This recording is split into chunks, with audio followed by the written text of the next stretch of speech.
This Afternoon, conference will everyone. now be recorded.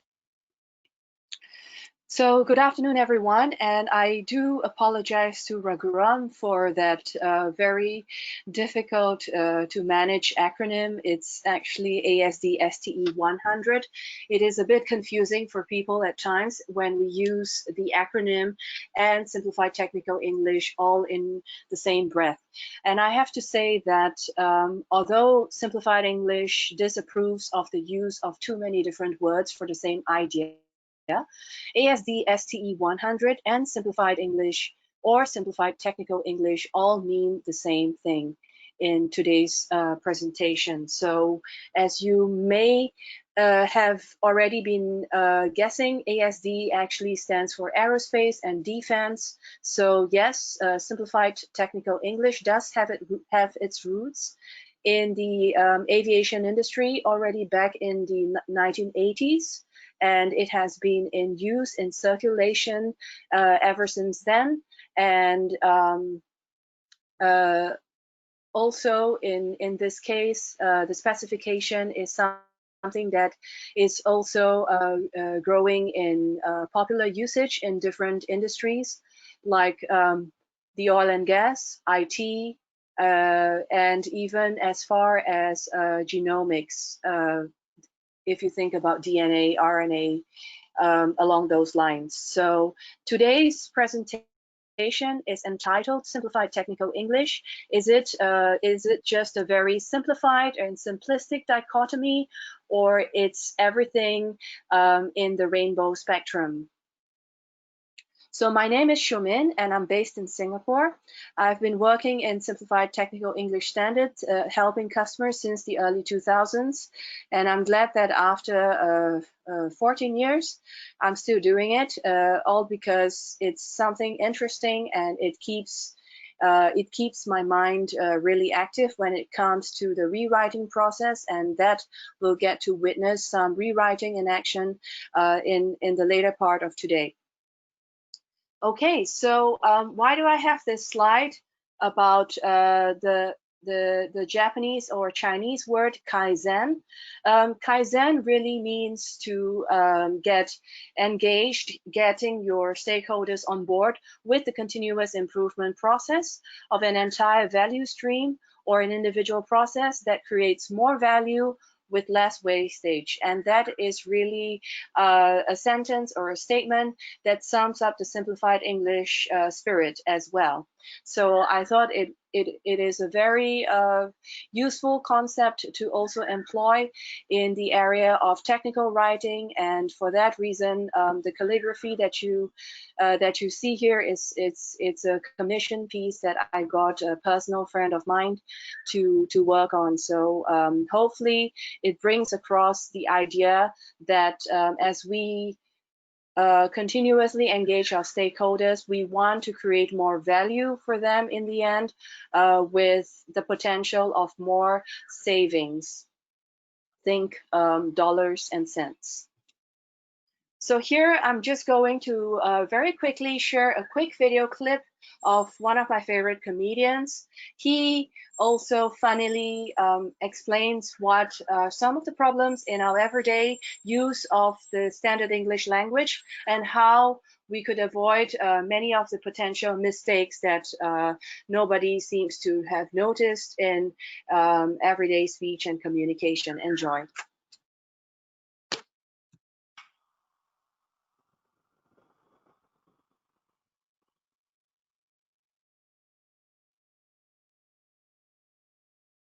Something else we have in common, flying on the airline and listening to the airline's announcements and trying to pretend to ourselves that the language they're using is really English. Doesn't seem like it to me. The whole thing starts when you get to the gate. First announcement. We would like to begin the boarding process. Word, process, not necessary. Boarding is enough. We'd like to begin the boarding. Simple, tells the story. People add extra words when they want things to sound more important than they really are. Boarding process sounds important. It isn't. People like to sound important. Women on television talk about shower activity. more important than $50. One guy on CNN talking about a rain event. I was expecting a rain event. I thought, holy shit, I hope I can get tickets to that.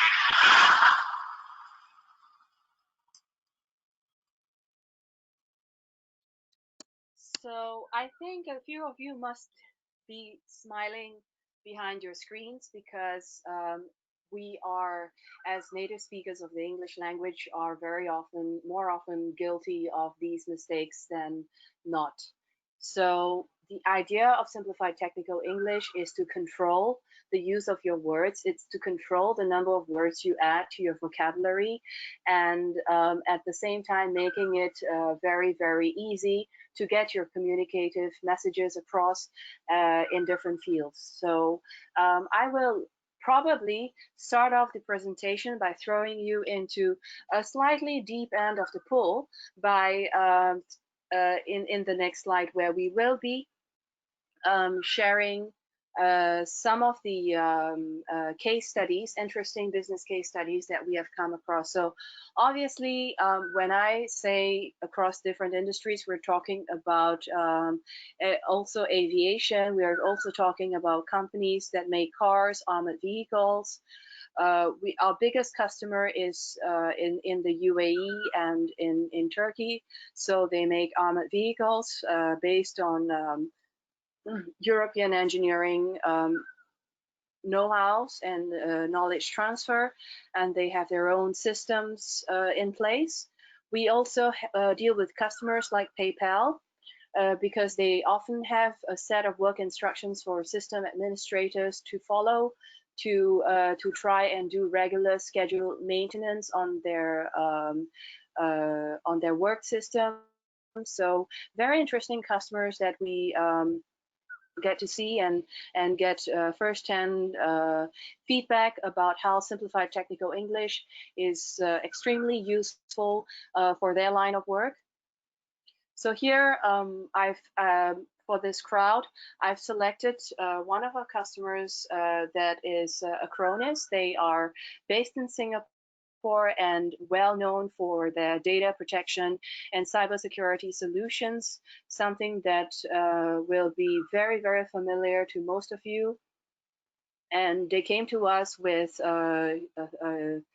loads of documentation, and one of the rewrites that we did for them is in fact based on an original piece of text where you would probably have to find yourself reading it 2 times over, or at least 2 times, before you can understand what the technical writer is trying to say. So here, to avoid confusion and also for your viewing comfort, I've broken down this text into bite-sized nuggets of information, bite-sized pieces, and hopefully that goes down well with this audience. So the first sentence in one of their manuals reads like that: Acronis Backup and Recovery 11 for Microsoft Exchange Server provides protection for the clustered data regardless of its placement within the cluster. Now, if you remember, Simplified English is all about managing your words, managing your word choices, managing the number of words you have in your vocabulary.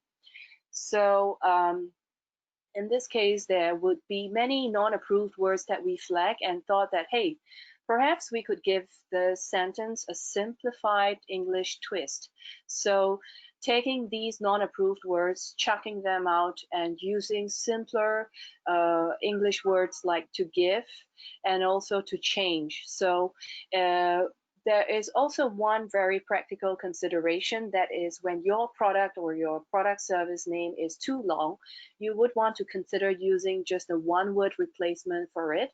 And in this case, we've selected the word software to just mean, you know, this long string of this string of long name like Acronis, backup, blah, blah, blah. So we simply call it the software that gives protection for all clustered data. So you see that Simplified English is not about throwing it's not about throwing, you know, like throwing the baby out with the bathwater. It's also about keeping words that are meaningful to your organization. So in this case, clustered data. is part of the technical terminology that we keep. Also, if the data changes its location in the cluster. So no need to say, no need to add extra words like placement or within, because to change its location and the word in would suffice in delivering your technical information 100% across accurately. And then moving on to the next sentence. So you see that here the simplified English writing is very much reduced, decreased in overall text volume, because in the original sentence it says that this means that even if the data being backed up changes its location within the cluster, and then it has a very sudden break in the sentence flow. And then the tech writer decides to throw in an example, for example.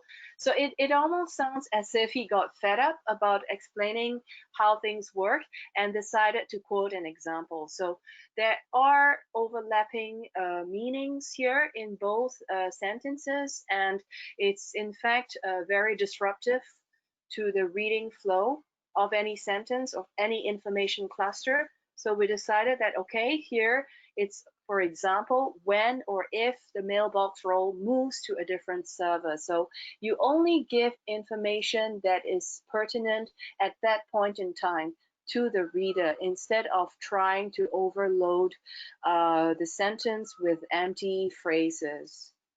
Okay, so that's also one of the considerations we need to keep in mind as good technical writing practitioners. And the next sentence is that the software will track all relocations of this data and safely back it up. So now we need to give consideration to two words, track and to safely back it up. So back it up as a phrasal verb may be construed in an incorrect way to non-native speakers. I know that to native English speakers, back it up sounds very, very straightforward to all of us, but Simplified English is a common platform where native and non-native speakers of the English language get to enjoy the benefits of. So in Simplified English, one of the recommendations is to avoid the use of phrasal verbs, in this case defined as the use of a verb in combination with a preposition. So back it up. So we would rather change it to a noun, so to create a correct backup. And also the word track is not necessary. The verb track is not necessary in this case, because Simplified English comes with a general dictionary of roughly 900 approved words. So that includes the word to record. So I'm not sure what familiarity you have with Simplified English at this point, but Simplified English is a specification, and it's made into a roughly, to be exact, 382 pages of this specification. And the spec, you can easily get it from download it on the website, or you could write to me and maybe get a copy of it. It's currently at issue 7, and the next update will be available in 2021 April. So at this point, you see that in the roughly 400 pages of the spec, 200 pages will explain the rules and the writing practices, and 200 pages are exclusively allocated for the dictionary. And in the dictionary, you will find some of these words like record and track. So what sets the STE apart from corporate style guides? So before I continue, I just wanted to show you what the specification looks like. So here you have the dictionary, which is in the lower half of this page, and in the first page, well, actually, the first page is not so important. It's just a cover and then a few mentions of important people who had a part to play in the writing of the spec, and I'll come to them later. What I really would like to bring your attention to is the, yeah, 1 second, is the dictionary. So really, it's a very useful list of words, over 2,400 of those words, of which 1,500 words are non-approved. The non-approved words are usually labeled here as in the lowercase, and then it's followed by the approved words in the capitalized format. And then you get a few approved examples and non-approved examples. Reading and reviewing these sentences could really, really do you good in bringing up your proficiency levels for Simplified English. So we're not saying that this is a spec that you need to memorize, because you could always reference it, but the training does help to break information down into useful, user-friendly nuggets of knowledge for people to get access to and hit the ground running by writing in Simplified Technical English already. Okay, so what sets the Simplified English Style Guide apart from corporate style guides is a little bit like this. You might think that this is just really just one of the other style guides that I can pull out from my database and from my drive and just reference those. Really, what is different is that one of the things I've mentioned before, it's been in circulation since the 80s, and the continuous upkeep of this specification is done by a group of dedicated STE maintenance group members who are a diverse community of linguists, engineers, manufacturers, MROs. So MRO stands for maintenance, repair, and overhaul in the airline aviation language. So these people are continuously working hard to update the spec once every 3 to 4 years, and then they are always there and dedicated, whereas a corporate style guide is when you find yourself joining a new organization and presented with a style guide without knowing who the original writer was, probably someone who left the company 5 months ago, and people continue to work with that style guide without ever having an accurate reference point or a go-to person to question some of the rules that were set in stone maybe 10 years ago and have never been changed since. So it's kind of a very stagnated set of rules that you will see lingering. I would call them the ghosts of technical writing,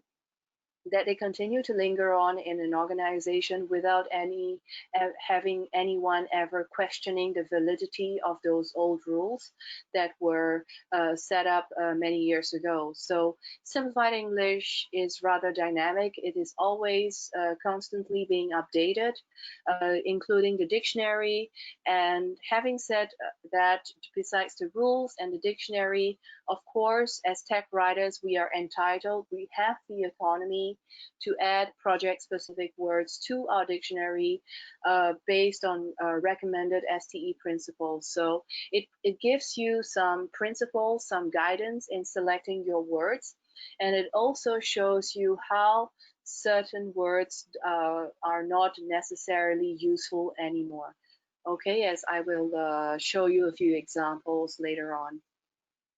So I wanted to maybe like offer you a very, what I personally would call it the silver bullet, because although all the rules, all 53 rules in STE are great and all rules are made equal, some rules are more equal than the others. So you recognize this quote from the Animal Farm. Rule 1.1 really is the silver bullet for Simplified English, because the compliance with this rule alone brings about at least 60% of the benefits of writing in a controlled English or a Simplified English manner. Why do I say that? Because It forces you to only tap into approved words. You are only allowed to use technical names that the writing team has approved as a whole. You're only allowed to use specific technical verbs that are necessary for your project, for your organization, for your field of work. It does not allow you to select random words at random and add it to your vocabulary to expand, because simplified English works on a vocabulary of words. You should try to keep those number of words to under 2,000 words, because any dictionary that is larger than 2,000 words will mean that the principles of STE cannot work that well anymore. It already means that people do not regard the use of words in a respectful and disciplined way. So that is why Rule 1.1 is what I would affectionately nickname as the silver bullet of any simplified English implementation. Okay, so if you take a look at these two words, need and want. For those of you who are connected on LinkedIn already, you probably would have read some of my posts about simplified English words. So need and want, as you can tell, are in the lowercase format. So they are basically non-approved STE words. And if I had to replace them with simpler alternatives, or basically just STE words, then I could say something like, it is not necessary to replace the backing ring, so instead of need, and also to identify the parts that you will install again. You don't need the word want, you simply identify the parts that you will install again. So words like necessary and will that are approved STE entities will replace the use of need and want. So in this way, you don't create like a messy terminology database with all the words that you could ever think of, like need, want, necessary, and will. These are just overlapping words that should be removed and should be dealt with in a disposable manner. Okay. So once you get used to the idea of applying simplified English to your tech writing, you would see that the number of unique terms in your company terminology will drop by up to a maximum of 70 to 80%.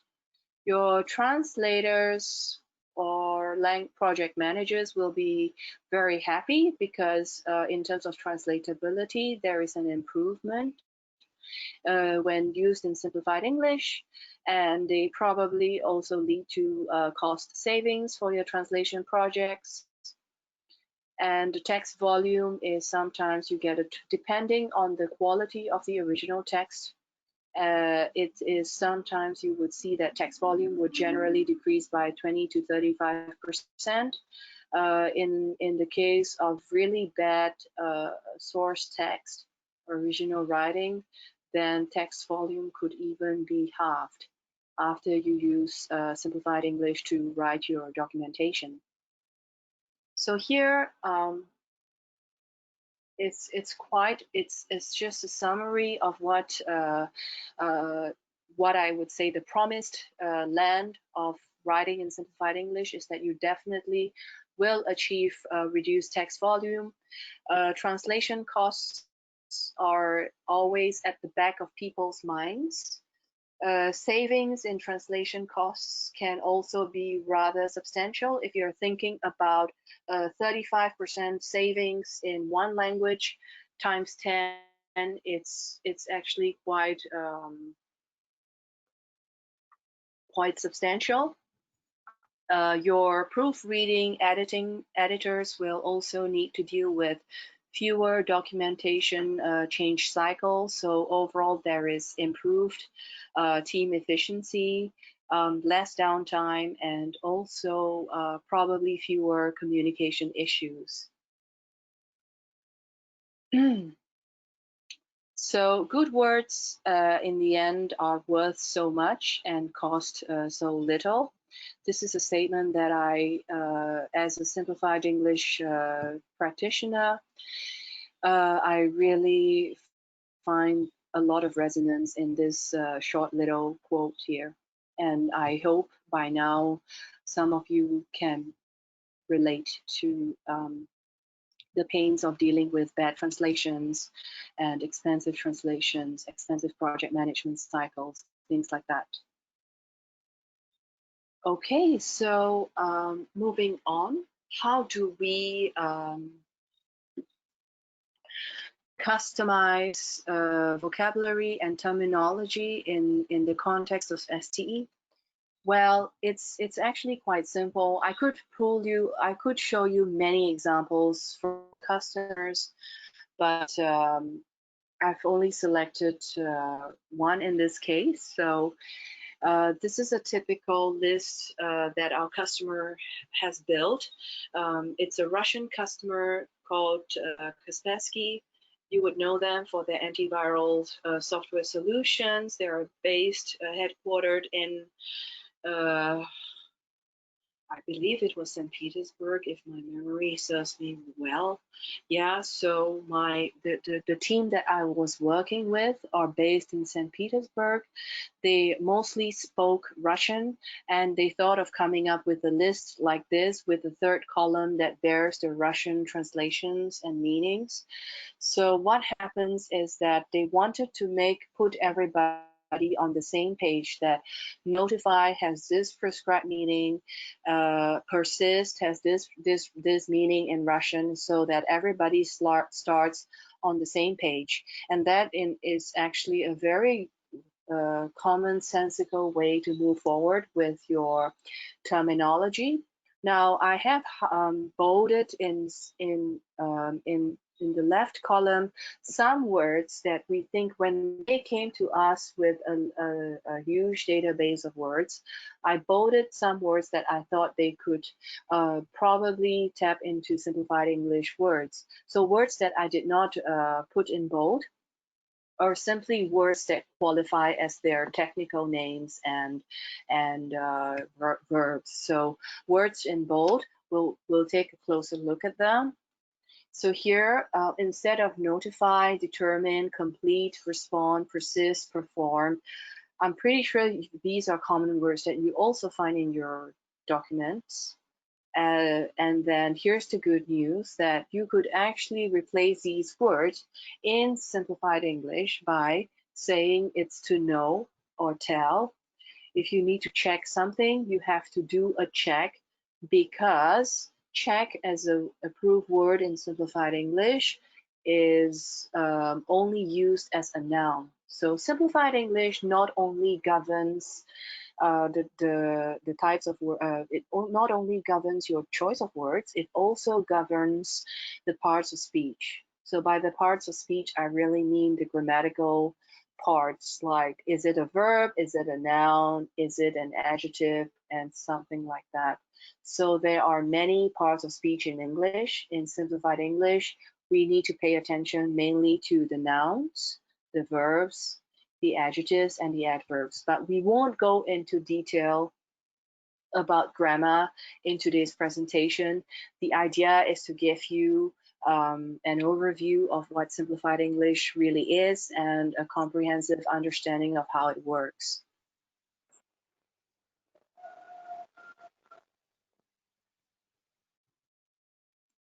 Okay, so as an inspirational message that I often share with my students, my clients, when they are on to the second day of that training and they have to start rewriting their own documentation, it is not because things are difficult that we do not dare. It is usually more that we don't even try or do not dare, that rewriting your documents seems like a huge mountain to overcome. And that is the reason why people attend trainings, just to, like chip off at the mountain bit by bit, and eventually it turns into a mound. So to continue with the example from Acronis, it's that now we have leveled up and we try to rewrite paragraphs into simplified English. Obviously, this is a customer that is not aware about the language that they speak, as in they need to really put some perspective into their writing. So if it starts off like this, cluster-wide protection is useful in the event some of the cluster nodes go offline unless the backed up data becomes completely unavailable or backup plan configuration explicitly prohibits. So to native English speakers, it's not a problem to digest this kind of information. Unfortunately, if my colleagues in Indonesia or in Malaysia, sometimes also in Singapore, if English were not their first language, then this kind of writing is going to snowball into something unacceptable in terms of user comprehension level. So think about help desk, think about support. They probably also got their training based on these manuals, based on documentation like this. So the important steps like firefighting measures that we should take now is to get rid of complex phrasings such as in the event or explicitly prohibits. So words like this have no place in our technical writing field. You probably find them sometimes in legal jargon, but that is something that is out of the jurisdiction or the scope of simplified English, because it really opens another tin of worms, so to speak. So keeping good writing principles in mind and what I've just said, it's important that we do away with phrases like that and instead choose to write it in a very accessible format, like cluster-wide protection is useful when some of the cluster nodes go offline, but not when the backup data becomes unavailable or the configuration does not let, instead of explicit prohibitions. Okay, because those have no place in good technical writing. If you select to backup only the selected node, so again, this is a phrasal verb that we remove and replace with an IT word that is to make a backup if you only make a backup of the selected node. Okay. And any questions at this point before we move on? If Raghuram wants to take questions, you could send your questions his way, and he might want to filter, select a few questions for during the session. It's fine with me. Or if you would like to voice out, speak up, feel free right now before I go on. Yes, Shumin, all the participants are free to speak anytime. If anyone have questions, please. I will. So I'm not aware how many people are in this meeting right now. Could you advise first? Yeah, we have totally 17 participants. Okay, so because the numbers are a bit high, I will take a pause at, like, for example, this is the first pause that I'm making, and I'm opening up the floor for questions. And then afterwards, I would have another slide, and I'll take another pause, and then again, questions. Okay. Hi, Shumin. This is Alpana here. Okay. Hello. Yeah. Can you hear me? Yeah. Yeah. Yes. I wanted to know that how do we ensure that in our daily day-to-day documentation work, whether we are using STE phrases in our documentation or no, because up till now we have not been, working so cautiously about it. So how do we start doing that? So the typical workflow in this case is that there is usually buy-in at the top management, and they would then approach us to consult and see how we could proceed with the training. So the training alone might help. It is a little bit like getting through the first part of like the idea buy-in for Simplified English. When people get trained and they are forced to work in Simplified English for half a day, in the second day of the workshop, then they will hit the ground running, writing STE. But as I've said before at the start of the presentation, this is a continuous improvement process. It's very Kaizen in essence. So companies will resend the, like if they said they send 30 engineers for this training, then they might select 3 engineers for the next recurrent training. And this would be the main task force that is responsible for maybe selecting words that people will continue to use. It depends also on your editing environment. Do you have a terminology database that people tap into? Things like that. And hopefully in the later slides of Pana, I could show you a little bit more about how different teams work across different locations, because by now we're very used to working with people from the same organization, but a few of them could be based in India, and the main team is still working in Epicon, Switzerland. So hopefully we get to that point, and that's where I would like to share more information. Great question, by the way. Yeah, but this can happen when there are lots of engineers who are working on the documentation in an organization where only a few handful of them are there in the individual contributor. So in that case, how do we ensure? Because the organization might not send them for this kind of training, So the individual contributor, they have to learn by themselves. So in that case, Yes. how should they take care of it? Okay, so in my 14 years of the same career, I've only met of one team who has been independently studying the spec for the last 8 years and writing in semi-successful Simplified English. They're based in Pennsylvania. They work in motion sensors for healthcare, for machinery, for equipment, for very sensitive equipment. And these are native speakers, just like yourselves. But they do set up like a task force that are very disciplined in the way they execute Simplified English. Now, the reason why they spoke with us and came for this training is because studying the spec alone is very dry, but it's not impossible. And studying the spec alone without this training is it's quite a challenge. And if you're talking about a team of engineers, then how you need to answer this question: how do you make sure that everybody I'm not sure about you guys, how do you make sure that everybody for example, a 40-hour work week, how many hours would they dedicate to writing in STE, or how many hours in a work week would they dedicate to learning or reading STE examples? So this is one approach to digesting the information, but it's challenging at best. Yes. Okay, thank you.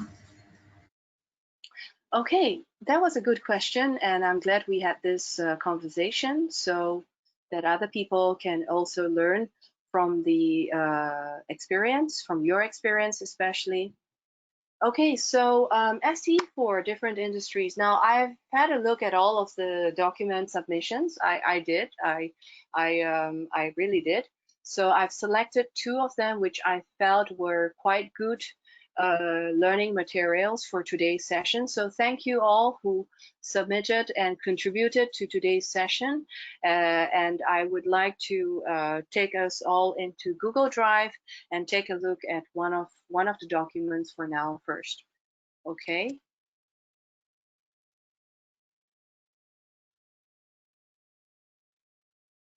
So I know it looks a little bit intimidating with all the green and yellow highlight, but trust me, it's really not. It's only because I have been working on this file and giving my input in Simplified English. So Sorry. See this. The original file, oh, also it looks pretty well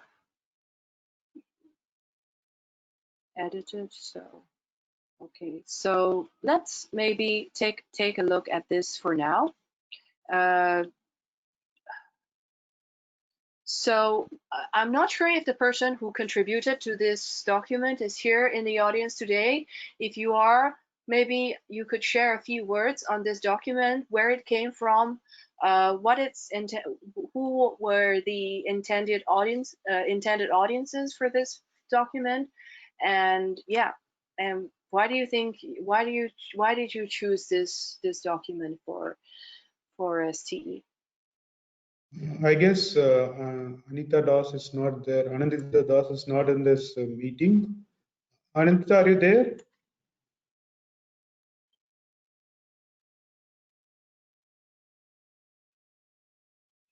Yeah, she's Okay, not so there. we probably don't have enough information here to take this discourse to a higher, more detailed level, because there was one sentence that I highlighted here, and I wasn't sure if this is the correct way to put the sentence out across to your audience. So if anyone in the audience is a subject matter expert on this data migration and database server configuration, feel free to contribute and share your 2 cents worth once we get to that sentence. So so the first sentence is actually, this is an FAQ section found in the product in the manual, and the first question is about the typical increase in size of a database, and also how much time is required for data migration. So you see that there are many extra words like typical. It's an approved STE word, by the way, but increase, it's really not approved in STE, because in STE, when I look into the dictionary, it tells me that increase is only used as a verb. Okay, it's only approved as a verb, and so the use as a noun is non-approved, as you could see here in lowercase. All right, so there must be an increase in temperature. It's not a good sentence. The temperature must increase is the STE recommended answer in this case.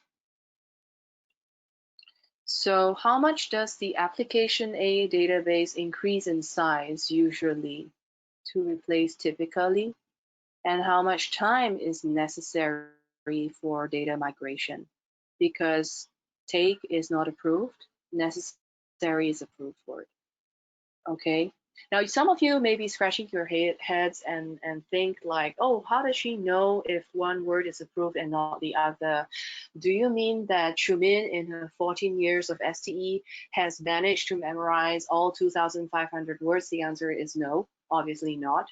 It's just that through experience and through a relatively higher proficiency level, I'm able to remember some of those key simple words that I want to replace.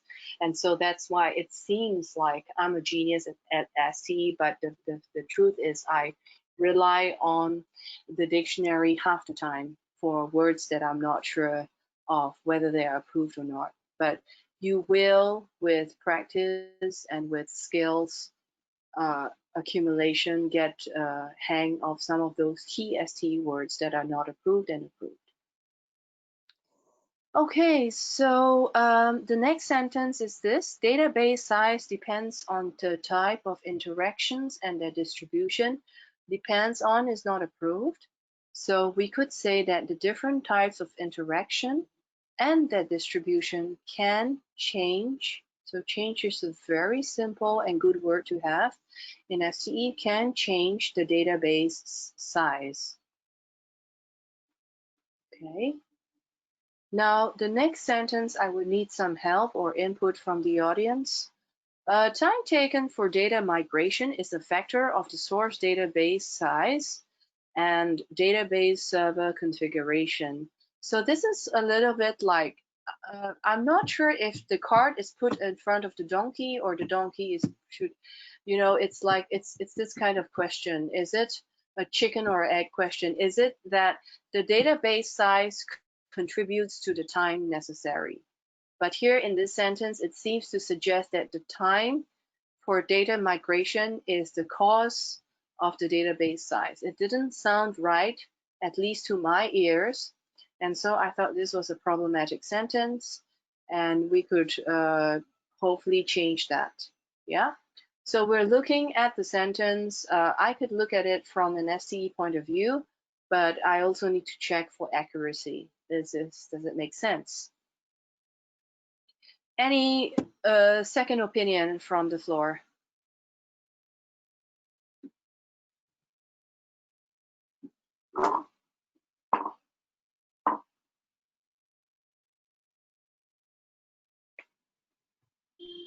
Yeah, to my knowledge, it is due to the, I mean, because based on the database size, the time taken will be dependent. That is what it is trying to say.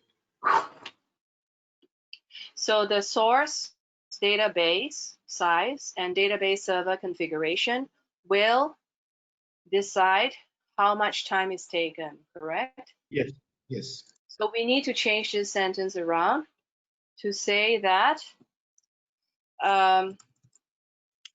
so let me put it in uppercase. The source database size and database server configuration will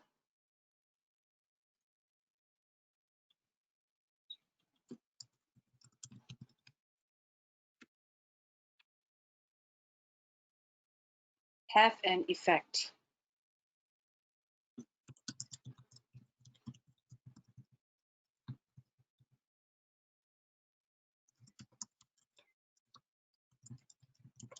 Can't you instead say it will determine the time taken? Determine, I'm sorry, it's not an approved word. Okay. So you see, the fun bit about STE is that it's not just a learning process. It's also a process of unlearning. So unlearning those words that we acquire in our later stage of school education.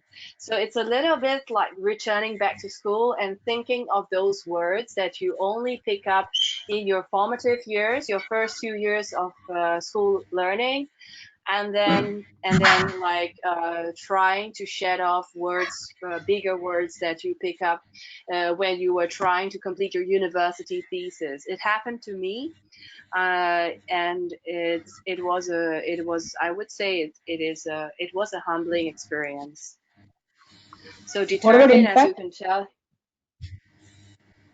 can have an impact. Okay, let's see.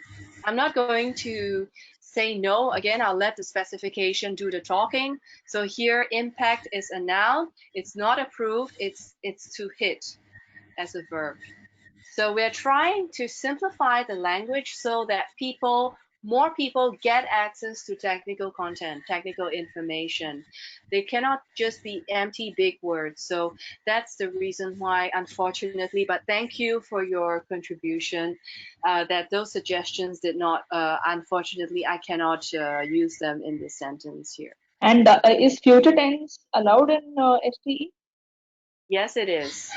Only in recent years. Before, in the early 2000s, they said no to future tense, and many people made a big fuss over it. They wrote in, they sent in their feedback, and finally, already since 2013, I believe we have future tense in STE. Okay, and on that same note, this is a question to you and everyone else. Is future tense getting acceptance even in technical writing now? Of course. Unless you have a different story to tell. No, I mean I've always learned it that okay, you can't use future tense. You can only use present tense. And the Correct. past tense That is was used only if you want to. The past tense is the only exception you can make, and that is when you want to suggests that there was an issue that was there in the software which got fixed later on. So in the release notes, when you're if you're recording a bunch of fixed or open issues which are closed in the current release or in the new release, in that case you can use past tense. Otherwise, it's only present tense all through. Yes, what you are saying is very accurate about the history of technical writing, that in the past, many manual style guides, they don't approve of the use of future tense, and then you have a very restricted way to use past tense only under if certain conditions are met. So here in STE, I'm happy to report that the the restrictions are not so tight. So they only have, you're allowed up to 6 different tenses. So let me just pull this information out for you.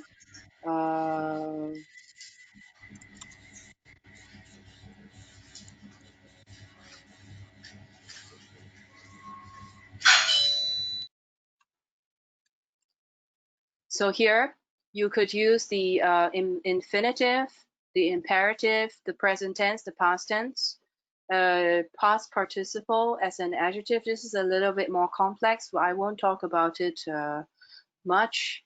The future tense, okay? So no other extra terms and conditions are attached. So that I thought was quite nice. Okay, and on that note, I'm going to ask one more thing because I saw it in a previous slide that you shared. You had used the term it, it. Yes. The pronoun, the third person pronoun, singular, it. Or it's, Yes. sorry. You had used a possessive case. So is it allowed? Because technical writing doesn't allow it either. It's a very good, it's a very cool question. It's a great question. I'm glad you asked, because I'm also aware that, and I believe it was the Microsoft style guide that disapproves of the use of pronouns. So on the contrary, Simplified English embraces the use of pronouns like we as the manufacturer, if you see on my screen, and you as the user. Right. We and you is allowed. It is my question. It as well. There is no recommended answer here, but there is no to use the words of the original one of the sentence. There is no explicit prohibition. So in fact, it is an approved pronoun. That thing. Carefully remove the deflector unit until it carefully move the deflector unit down until it engages. So the nice thing about STE is that I could always tell people I'm writing according to Simplified English. Here's the spec. If you want to challenge this, you could challenge the spec, and they don't have to challenge me. So it's one of the finer ways, one of the more elegant ways that some of my tech writer colleagues do in their organization, when they only start off with a team of 15 writers, and then other departments want to buy in, or they would sometimes throw out questions and challenge the validity of words. They have this very good conversation going because everything is governed by a spec.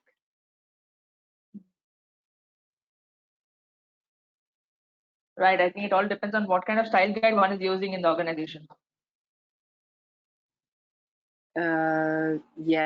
Yes, and also, like I've said, you could never be sure if these style guides get updated regularly. So it's not a very stable, a credible source, I think. Yeah. Right. Okay, thank you. Good. So let's continue. For now, I would invite the floor to maybe take 1 or 2 minutes to digest these few lines of text. Okay. And for those of us who don't intend to speak, please kindly mute your mics so that we could minimize background noises. Shumin, can you go back to the earlier sentence that you corrected in STE above? Yeah. So can we write this in this way? The source database size and server configuration will have an effect on the time necessary during data migration instead of mentioning database twice.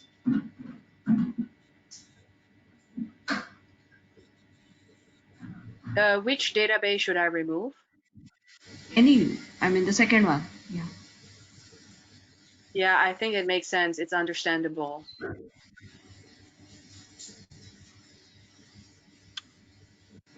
I don't see why not, unless there is like a violent protest here. So I'm just going to remove it.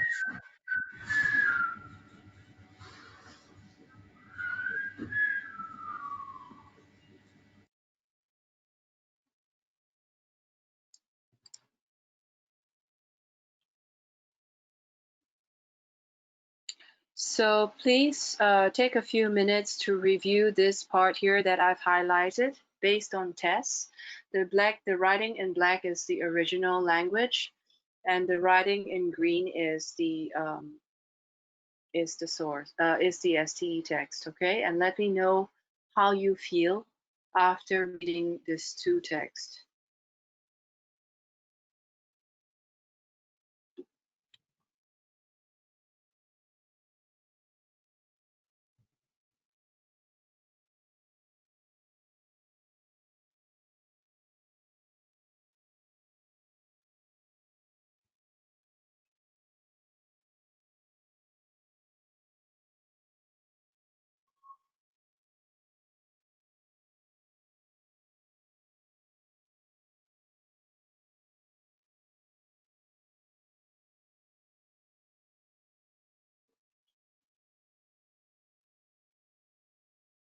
I think the one in the green is easy to understand than the one in the black.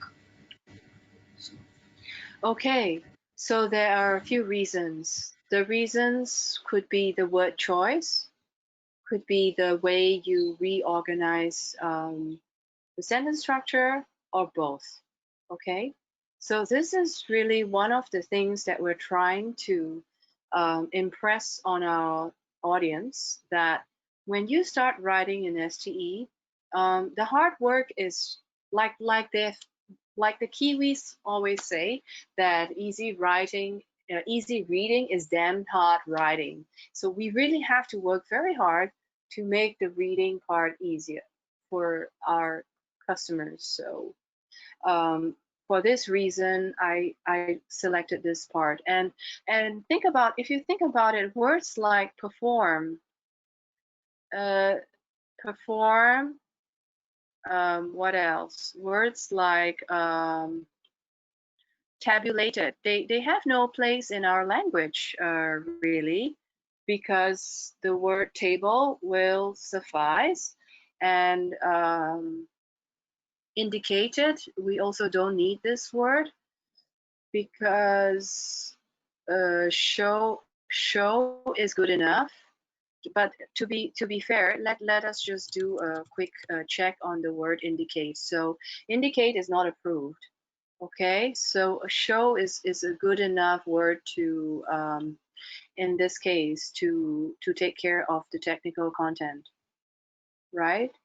And we're not, if of course, if you said today that, Shumin, I'm going to quit my job as a technical writer 2021 onwards, then you want to pursue your aspirations in novel or writing fiction, then obviously STE has no good part to play in that case. So yeah, we need to be very aware of the roles that we play, because I do have colleagues who used to be aspiring fiction book writers, and then in the end, it was more to work as a tech writer that pays off a bill. So uh, it's about priorities. It's about the shoes that you wear, and therefore, as tech writers, we have to be mindful about the words, and know making sure that big words like those in bold have no place in our technical writing page. Okay. So let's continue for a bit more in the second part of this text here. How do I know? Of course, I won't be doing most of the talking today because I've allocated some work afterwards for us to review as a group, as a team. So how do I know if data migration was successful? Well, already in real life, it's hard to define what is success. In philosophy, it's also hard to define what is the meaning of success. So I guess in technical English, we should stay with the word correct. Okay, because correct is an approved STE word. When data migration is completed once, it's not approved. Okay, you have to say one time, but one time does not fit the context here. So let's see. Once is an adverb, it's not approved. It's only to push the switch one time. So one time does not fit this. So once or when the unit is on, it's mounting, lock it. So this is the reason why I replaced once. So don't worry, there are many things that you don't know yet because these things are only communicated in a full-blown training, and for today's session, it's only like a rehearsal of what a full-blown training might be like. So when data migration is completed, you could do away with the rest of the sentence. This is STE is also a little bit like cutting out the dead wood. So we don't need extra sentence to help. If they don't add meaning to that sentence, then we do away with those extra words. So when this is completed, what happens? The enable checkbox is disabled. So I cannot change this because I assume that whatever you find here in the colon, sorry, not the colon, but the apostrophes, is that it's part of the interface. So this is really an interface wording. We cannot change that. And so then the next bit is that the data migration status section, the status is displayed as stopped. No, we could say, this is not a very direct sentence. We could say that the status section and data migrated percentage is shown as 100. So you say that this section stops. You don't need to add extra words by saying that it's shown as, it stops. And then you see that the percentage for data migration is shown as 100. Okay, so again, I assume that these are standard phrasings used in the interface, in the software interface. And for that, we cannot apply STE to those words because once you change the naming, it might add more confusion than you would have hoped for. Now, if you store things, where are migration log files kept? Okay, and remember I said check is only used as a noun. So you do not need to check the status. You look at the status and you refer to the table where the file is kept. So sorry to interrupt, Shumin. Your voice is breaking a little bit. Can you just check from your end?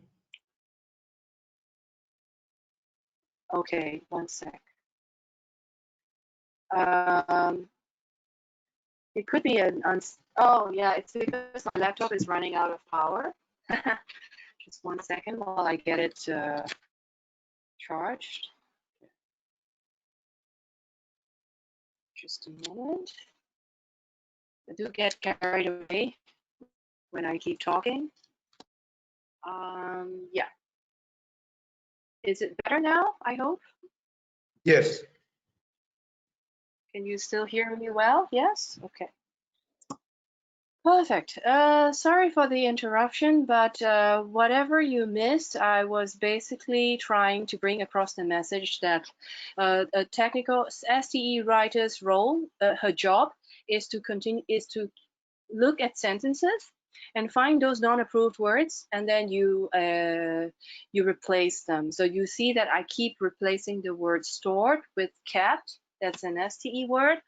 And also in the rewriting process before, I mentioned about phrases like enable data migration to new database. That could be very well standard interface wordings.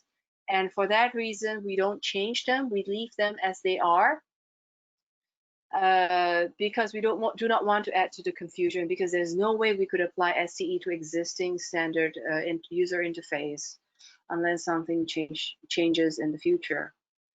Okay, moving on to the last bit here. If you could see, is there any user intervention required during data migration? Now to the trained STEI, any is not approved, required is also not an approved word. So instead of using those unapproved words and risk lowering our text quality, we don't want to compromise that. As some STE checkers will give you a score as you write, depending on how many non-approved words you insist on using, then you get a score deduction. So what it is here is that is user intervention necessary instead of required? And not using the word any does not make my sentence lose any of its meaning. So the sentence meaning is still intact. So I drop the word any, I replace required with necessary, and then I proceed with the rest of the sentence here. So finally, it's user intervention necessary during data migration? Question mark. So when data migration is scheduled, the system automatically starts, stops, and continues, because the original sentence reads like that.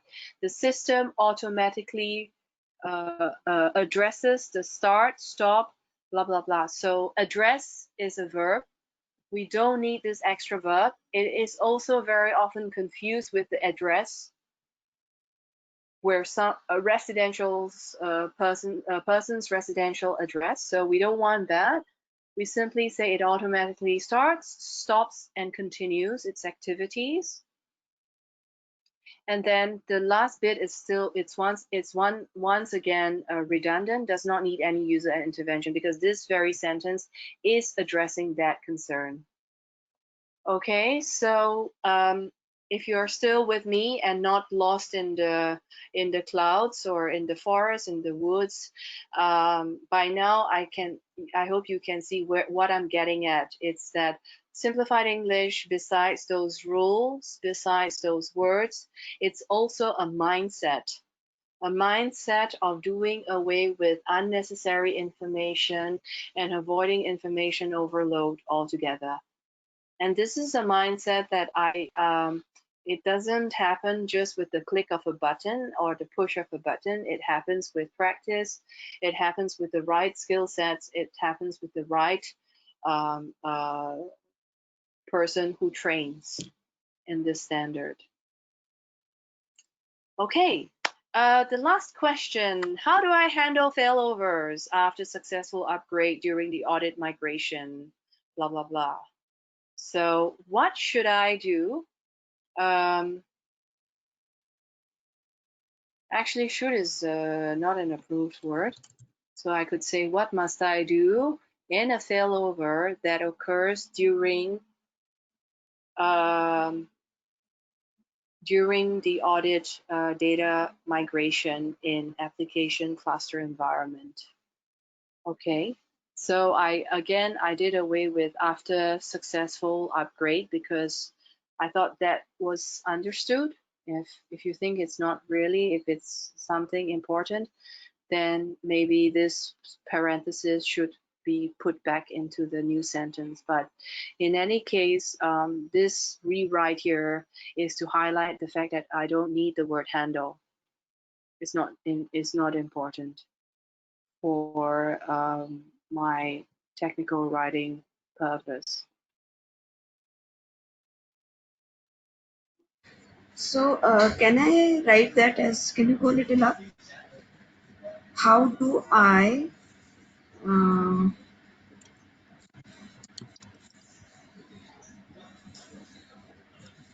how do I deal with the failover? Something. I'm not getting. How do I is not correct? It's correct, except that what verb do you want to use in this case?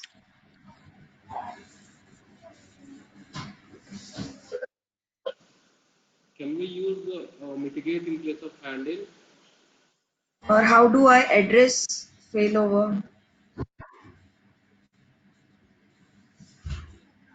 But address is, again, like I've said here, is not necessary to use it. Oh, Sorry, I didn't catch the other answer from a male participant.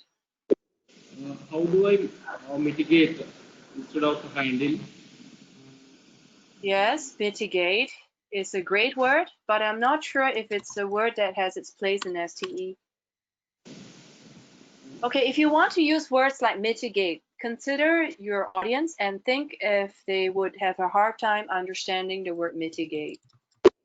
Maybe not a hard time, maybe it's just clicking a few words. Mitigate. Mitigate has the meaning, has the allusion to decrease or lessen. Okay, but it's clearly not an approved STE word, so I won't use it there because it only makes the sentence harder to understand. I could say if as you suggest, if you want to use how do I, maybe I could say how do I operate in a failover. Operate is an STE word. But I thought what I must do is it's more relevant to the situation. Hence, I came up with this rewrite. So this is the fun bit that happens normally in a 1 to half day workshop that writers would at first, you see them struggling a bit and then they're trying to brainstorm for the different words and the different writing to be compliant in STE. So this is really the part that motivates or inspires people to continue gaining proficiency. After all, we think we are native English speakers, but at the same time, learning simplified English is a little bit like picking up a third language. It's a little bit like that for sure. And for that reason, it takes time. It takes a little bit of effort. And if you think you like this kind of rewriting challenge, I would say go for it.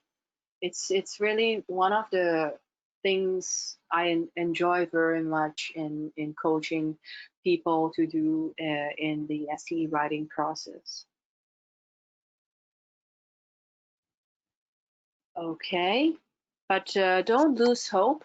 There will be more examples coming up later, and I'm really very much looking forward to your participation. If you think if I shot you down this time, if I shot down your sentence this time, don't worry, try again, and I promise it will be a very fun and interactive experience for this afternoon.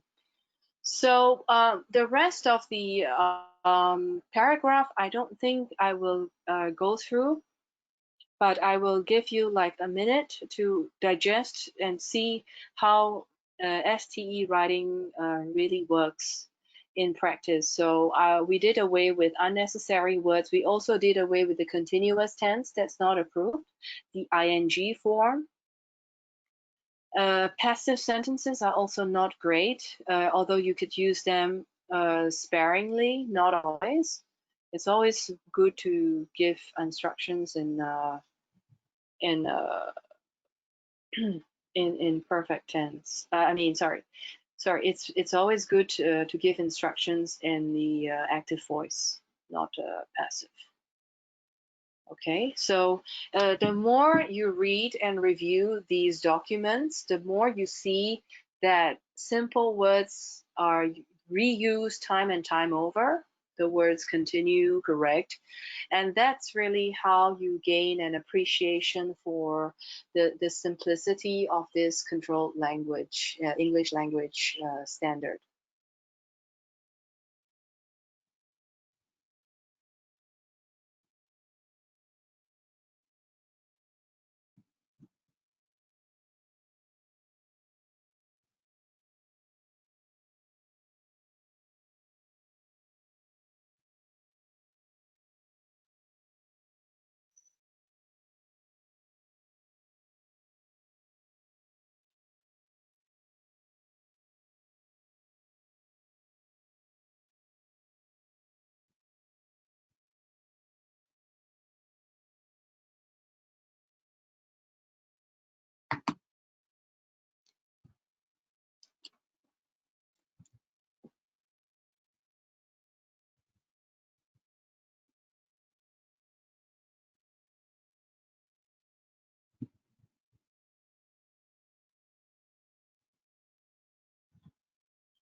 Should there be a space between application and A?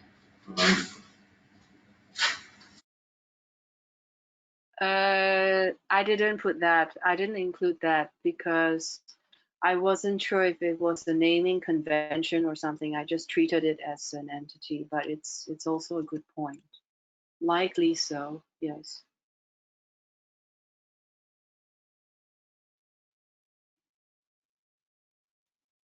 It can be the application name itself.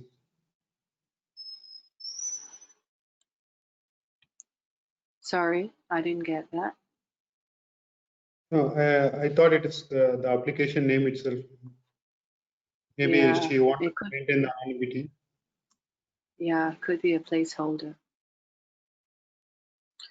Okay, so if I don't get any more comments, I'm ready to move on, as ready as you are. So we've done STE for different industries. Now let's reset the mood and bring ourselves back. That was very much software related and application based. So now I would like to take us all to Switzerland, where my customer is based in Ebikon. It's also the home to one of the tallest riding elevator shaft that's built outdoors. So it's not like you walk into a building, you take the lift up. It's a shaft that's built outdoors. So when you take this elevator in the Swiss mountains, you actually get a view on the condition that you don't feel sick with seeing like the full drop below your feet. So this is a customer, a very interesting project that we did for them in 2016 or 17. And they make elevators, mobile walkways, escalators as well. So the team I'm working with deals with the lifts, the elevators, and it's important that they do regular maintenance in the shaft, in the lift shaft. And also, so this is one of the type of writings that came from the documents. What you see here at the top is the original writing, and then what you see at the bottom is what we try to rewrite in STE. So we did away with the non-approved words and we turned it into a noun. It's a material check and storage. Before you plan the installation, instead of planning, you do not just check the safety requirements, you obey. So in the context of Schindler, it's important that compliance is not just compliance, it's also obedience to the rules. So obey the safety requirements and safety regulations. You make sure that the work site is always clean instead of at all times. And you must complete each task before you start the next task. So doing away with the continuous tense once again. Okay.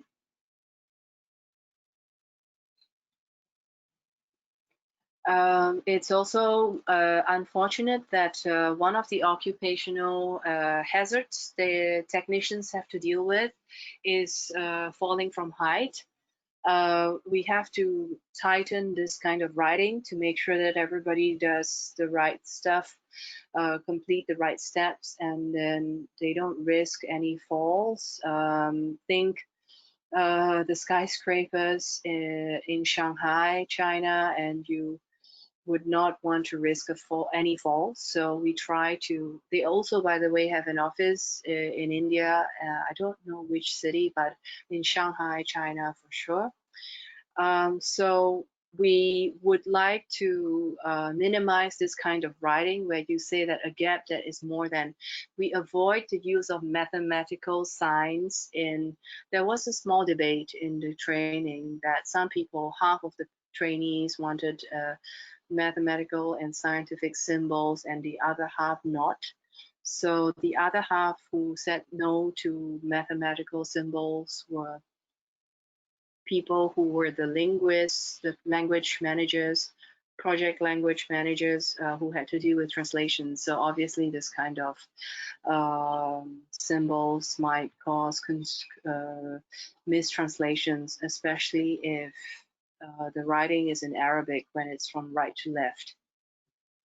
Okay, so that's one thing. And what other things came out from the discussion is that they agree or they acknowledge that they have many unnecessary words like could result. It's in their writing in the sentences, so can cause persons to fall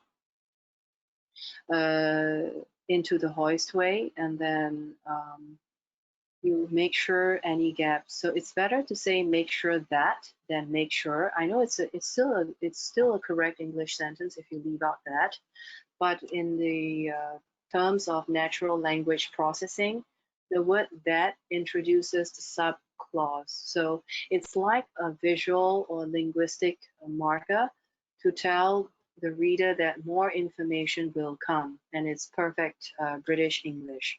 Here, without the that, it's more like, I would say, it gives me the impression that it's an American tech writer who's behind that sentence. So I try to do well. Singapore subscribes to the UK system at school, so we have that in our sentences. So that's only good hygiene, writing hygiene. Then the lanyard attached.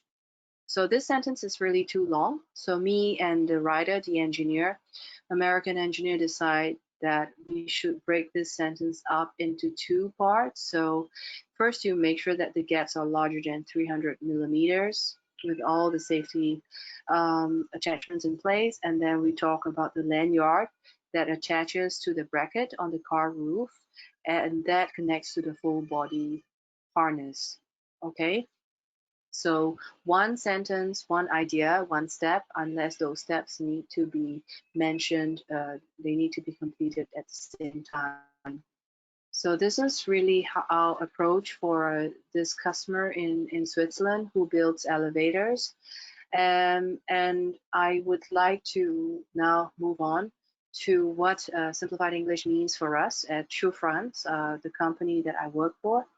What it means to us as a company is that getting into business in the early 2000s, we started the movement of bringing this language specification also to the other industries, into automobile, car manufacturers, armored vehicles, consumer electronics. Think Samsung, who makes washing machines, TVs, LEDs, and phones.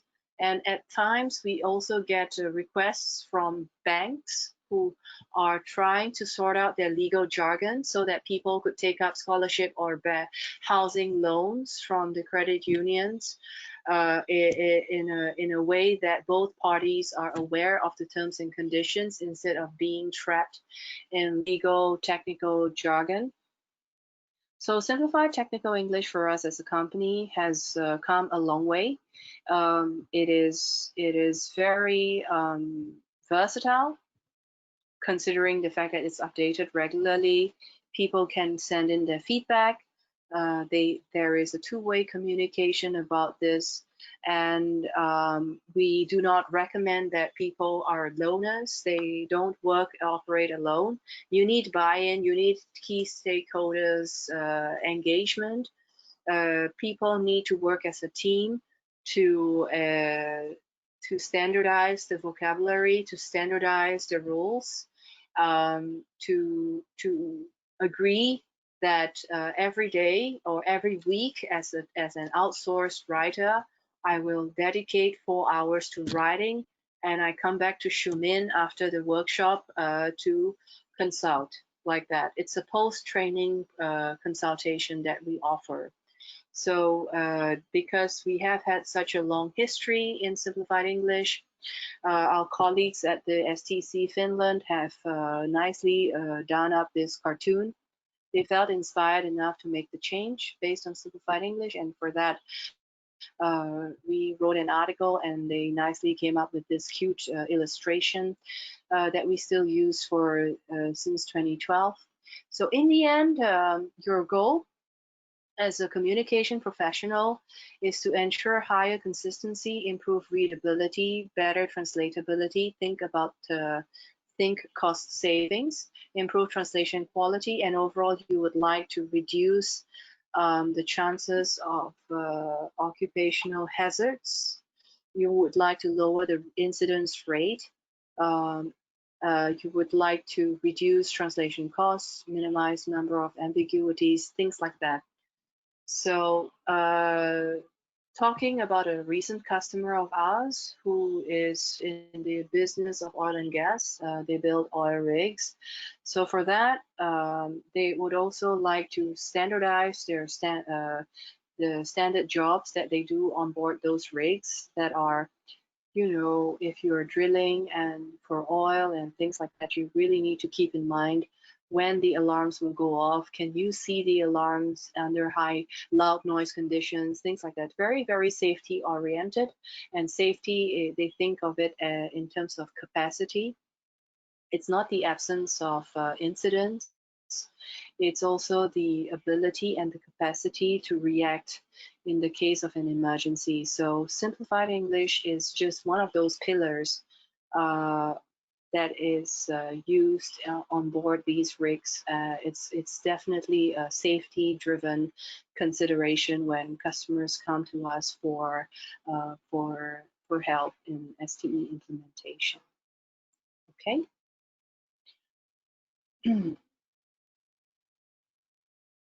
So I've been speaking for 90 minutes now, and I think it is a good point for us to pause for questions.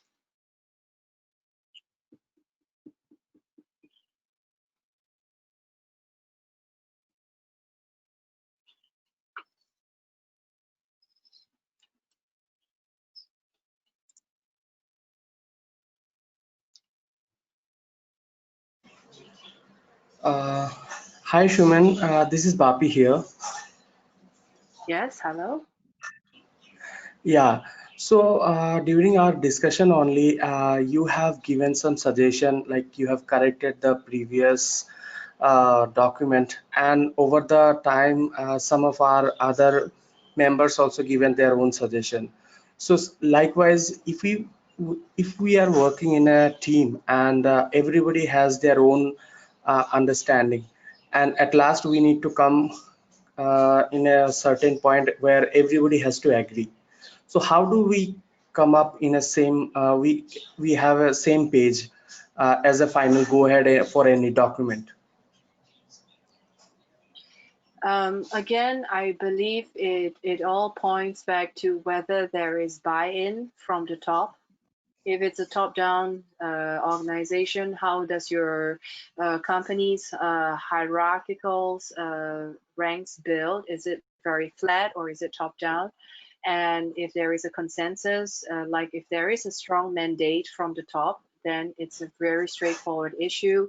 If it's a rather flat hierarchy, then I would suggest everybody attend the same training and debate it out in that training during the rewriting, because this builds rapport amongst the team members.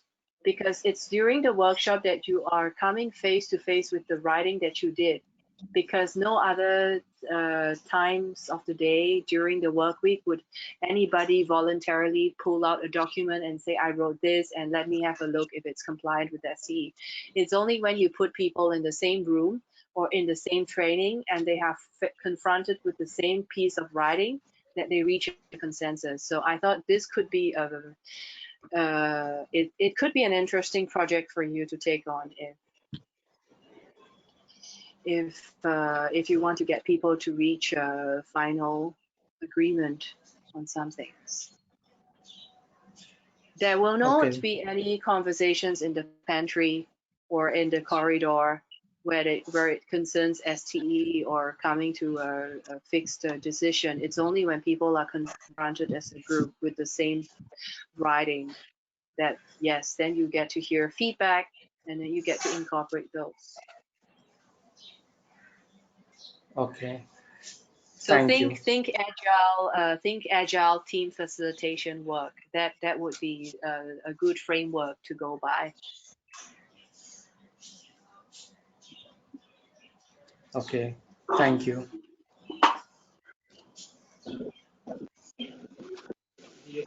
Okay, so coming to my next slide. If you have any questions or interesting tidbits to share about STE, you are most welcome to visit the page on LinkedIn. It's sometimes it has been growing. We have over 2,200 people in one of the groups and over 1,000 people. How do you get access to this page? I don't know how people find us, but anyway, you will find us if you just type Simplified English or Simplified Technical English. The other way to approach this is if you just go to our website. Just one second. Okay, if you just visit our website, which is schulfranz.com, and if you just hit on the contact page, just go to the contact page, and then here you get a list of different STE forums that you would potentially want to join. Not many choices, it's either this or that. So you could join both. Sometimes the discussion, the conversation gets very interesting in the aerospace and defense side, usually by non-aerospace people. I wonder why that is, but yeah. So this could be an option to get more involved and gain a better understanding about how STE works for different customers. Let's see what else I have for you. So I promised also as part of the agenda to talk about implementing STE with minimal disruption going on. It takes a Kaizen mindset. It also takes an agile mindset. It most importantly, it has to be an audience that is convinced that STE is the way to go for the organization. So when it comes to managing different teams, say I have 3 writers, 3 engineers who sits in the North American office, 3 who sits here in Singapore with me, and 2 in Japan who are part-time writers. And if they all had their own individual preferences on how to write a technical sentence. So for example, a group of them prefer to say execute the task, be responsible for a task. Singaporeans would say take on the task, perform the task, and in simplified English it's only to do the task.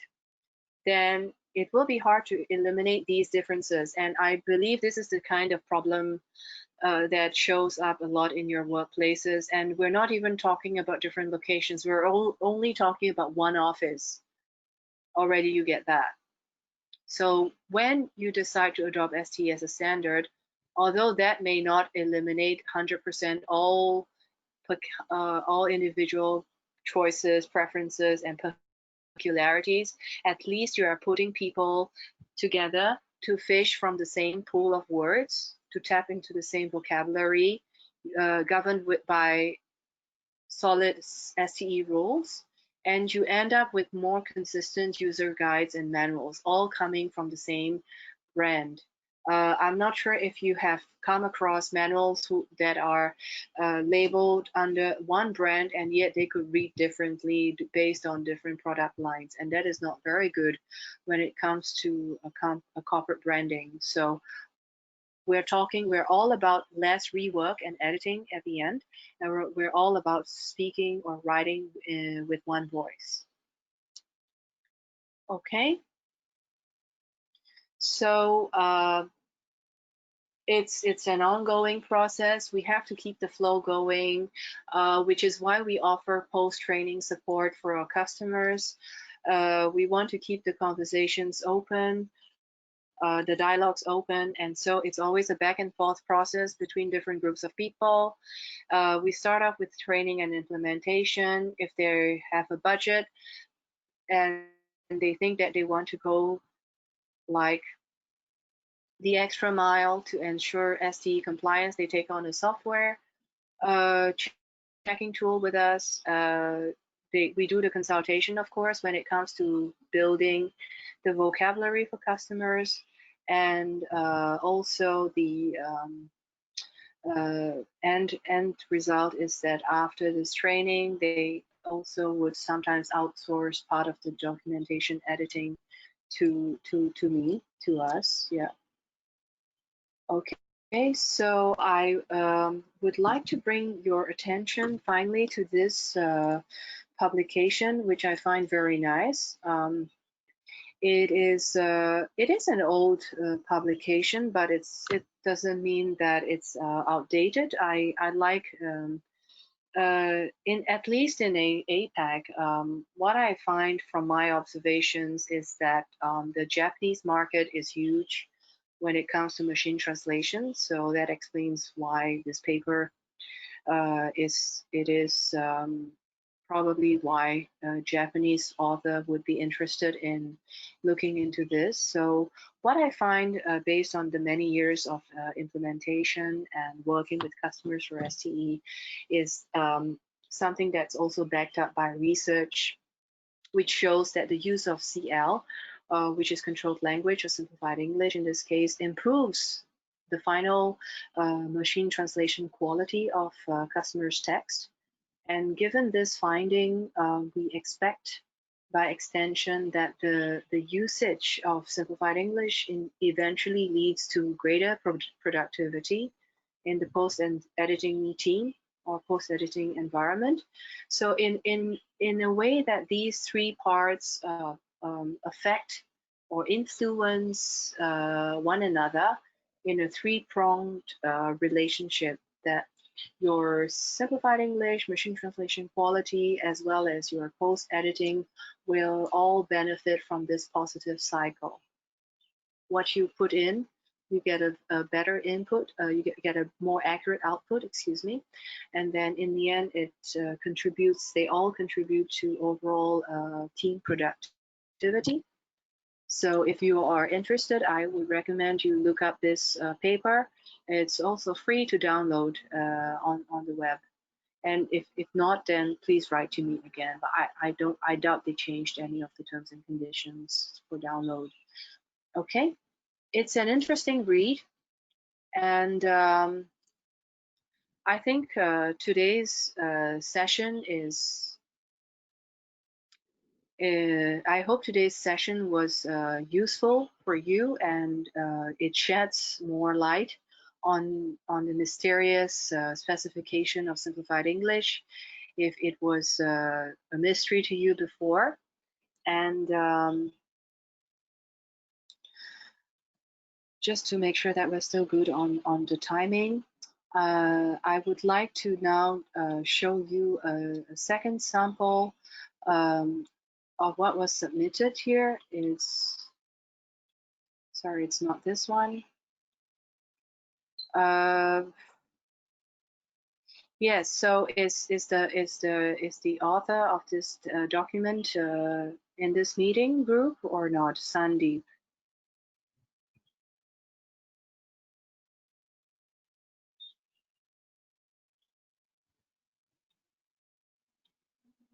High It and is small. sometimes so. Yeah, today's session feels a little bit like a lucky draw session. We have a few lucky winners, but they're both not here. So the rest will only get to benefit from today's learning. Okay, so Sandeep actually gave a very nice document that I thought would be the classic text for STE rewriting.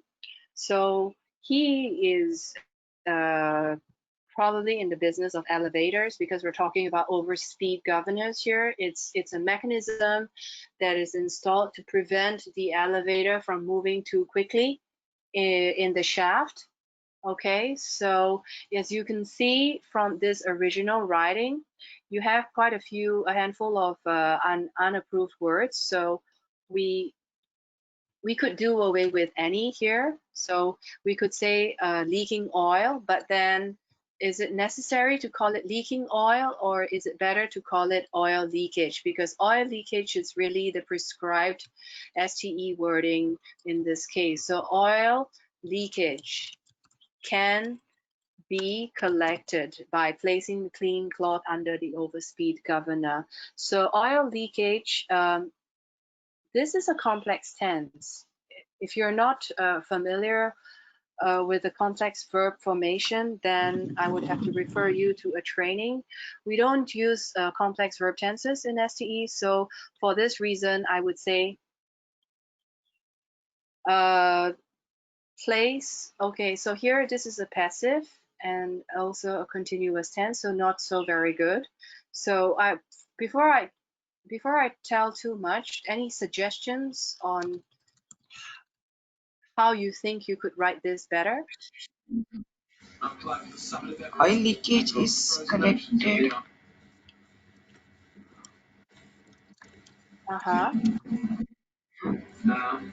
by cleaning cloth.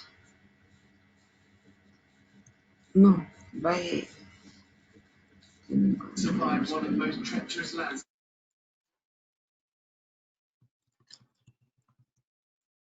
So we have suggestions like that. Oil leakage is collected by the cleaning cloth. Already the sentence looks a bit better because you do away with the complex verb.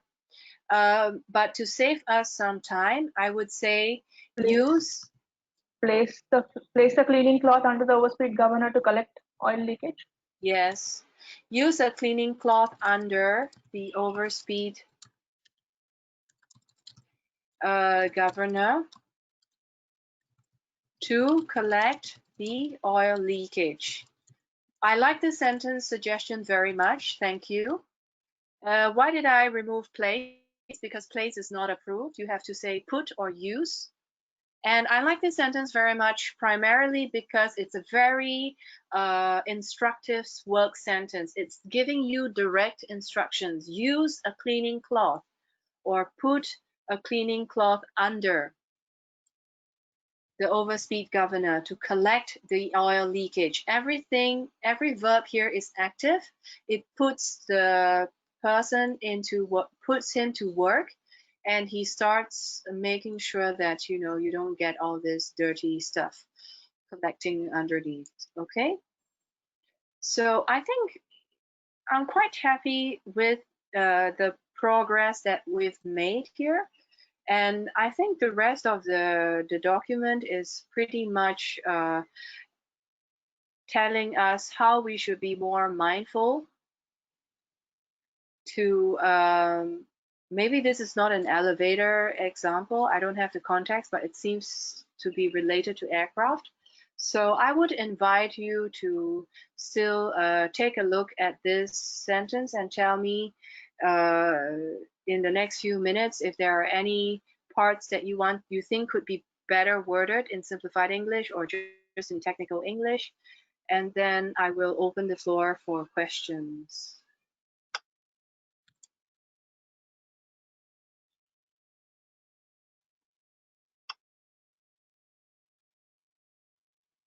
So I would say this here, you must note the position of the bracket. It must be installed. I think there should be a semicolon after bracket 6, close bracket. Which one? number. In step number 3, note the position of the bracket 6. Instead of a comma, maybe a semicolon. I know. That's the part. I appreciate what you're trying to say here. Semicolons, unfortunately, are not approved in STE because they only encourage people to pack extra information into the same sentence, and anyway, note is not approved. So we have to say, know the position of the bracket. You must install it in the same position, like that.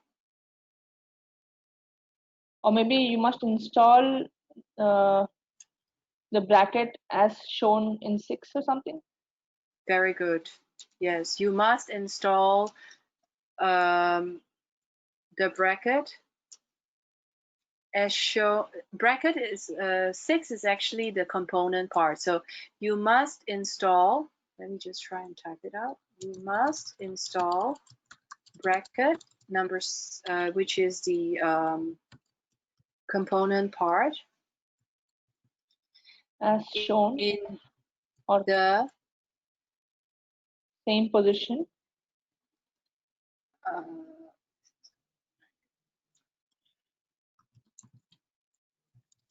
Yes, as shown. As illustrated. Very good. Yeah, as shown Yes. or as illustrated. Yeah. Illustrated is too big a word. Remember, Okay. we only use simple words. Okay. Right. Okay. Yeah. Yeah. Thank you. It's very good.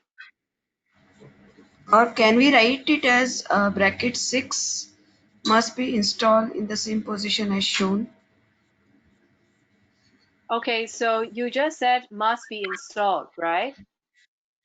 So Bracket. remember, this is really the complex verb, must be installed. It's like when you think about complex verbs, you're thinking about having like 3 words to just demonstrate one action.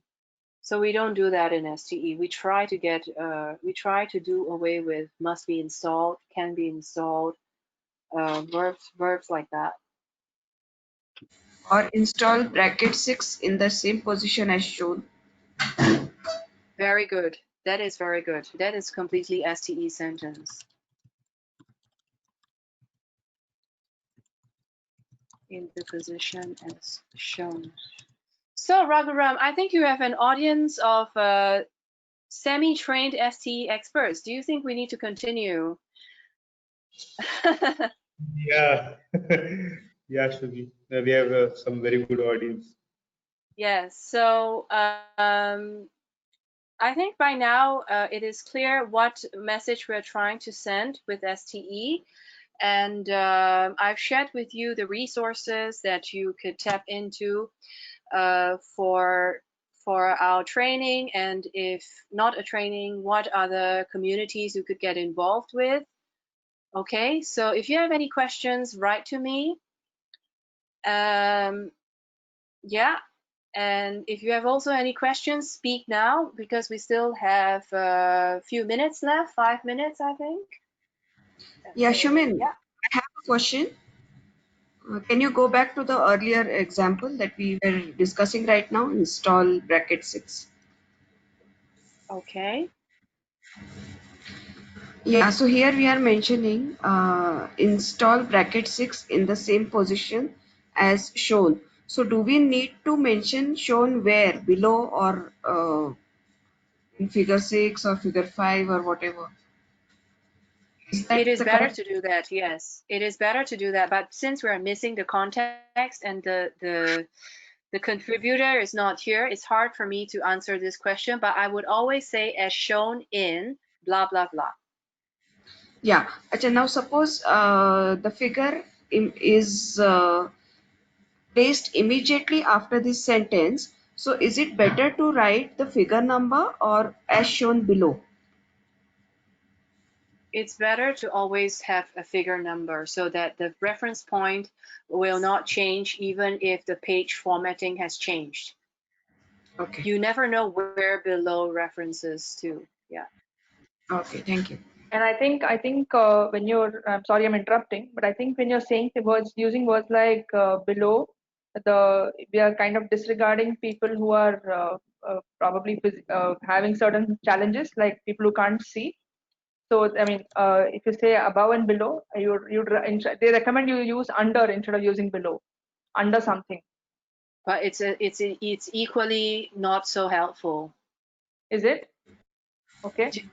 Yeah, I think it's if I had a disability, or I could not even find something that's below, then it doesn't help in my situation. So I would still rather have a label in this case. Yeah, label, I agree. Yes, yes. But I'm talking about the preposition above or below.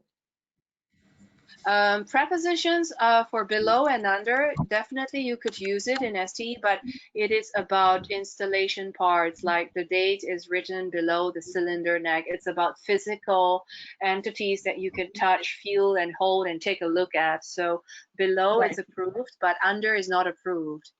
So Okay. the situation here is a little bit the opposite of what you just mentioned, but it's Yeah, not yeah, yeah. it's not nothing to worry about, because STE is a specification. They have their own they came to their own consensus, and yeah. Okay. Okay, Shumin, one more thing. Like if suppose we mention the figure number, right, as shown in figure so and so. So is it recommended to give a link to that particular figure number, so that it when you click on that it takes you to that particular figure, or just mentioning the figure number is enough? I cannot speak from an STE perspective, but I could speak from experience that most of my customers have a link in the PDF files that I've come across. Okay, Yeah, thank you. most welcome.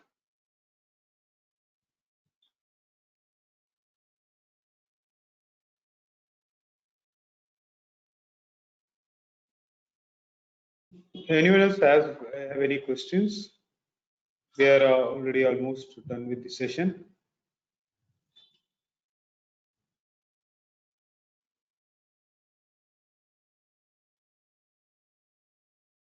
Okay, if you have any questions, please reach Shumin with the email ID she has provided.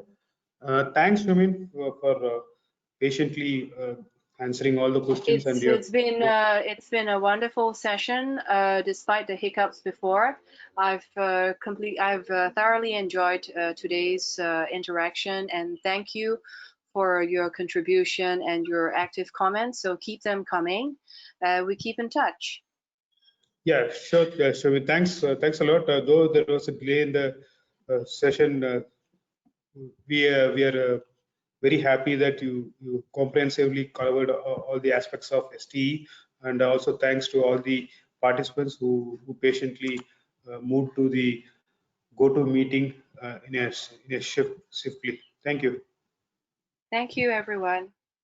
Yeah. So Thank this you. session is recorded. I'll be sharing you in few days. Okay. Thanks, Shumin.